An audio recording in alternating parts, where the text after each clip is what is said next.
Musibah tidak selamanya buruk, sebagaimana kenikmatan tidak selamanya baik. Tidak jarang musibah yang menimpa seseorang membawa dampak positif dan kesudahan yang baik. Rasulullah Shallallahu Alaihi Wasallam mengabarkan bahwa jika Allah Subhanahu Wa Taala menghendaki kebaikan bagi hambanya, maka Dia mengujinya dengan musibah. Di antara kebaikan yang tersembunyi di balik musibah yang menimpa seorang mukmin adalah yang pertama, digugurkannya dosa-dosa dan diampuninya kesalahan seorang hamba. Musibah yang menimpa seorang mukmin, baik besar atau kecil, akan menggugurkan dosa-dosanya. Kedua, pahala yang besar dari sisi Allah Subhanahu wa Ta'ala jika hamba tersebut bersabar atas musibah yang menimpanya. Allah Subhanahu wa Ta'ala akan menyempurnakan pahala orang-orang yang bersabar sampai tidak terhingga. Ketiga, ditinggikannya derajat di surga.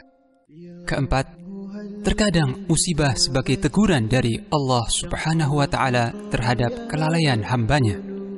Tidak sedikit manusia yang bertaubat kepada Allah Subhanahu wa Ta'ala dan kembali ke jalan Allah setelah mendapatkan cobaan atau musibah.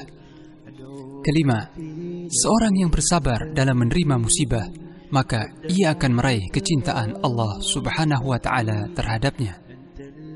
Dan masih banyak lagi kebaikan-kebaikan yang Allah letakkan di balik musibah. Abu Hurairah radhiyallahu anhu berkata, Rasulullah Shallallahu Alaihi Wasallam bersabda, "Man yuridillahu bihi khairan yusib minh." Barang siapa yang Allah menghendaki kebaikan baginya, maka Allah mengujinya dengan musibah. Hadis riwayat Bukhari.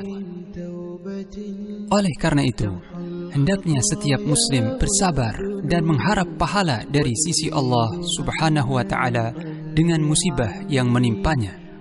Boleh jadi kita tidak menyukai sesuatu, padahal itu baik bagi kita. Dan boleh jadi kita menyukai sesuatu, padahal itu buruk bagi kita. Maka hendaknya seorang mukmin ridha terhadap takdir Allah Subhanahu wa Ta'ala dan senantiasa berbaik sangka kepadanya.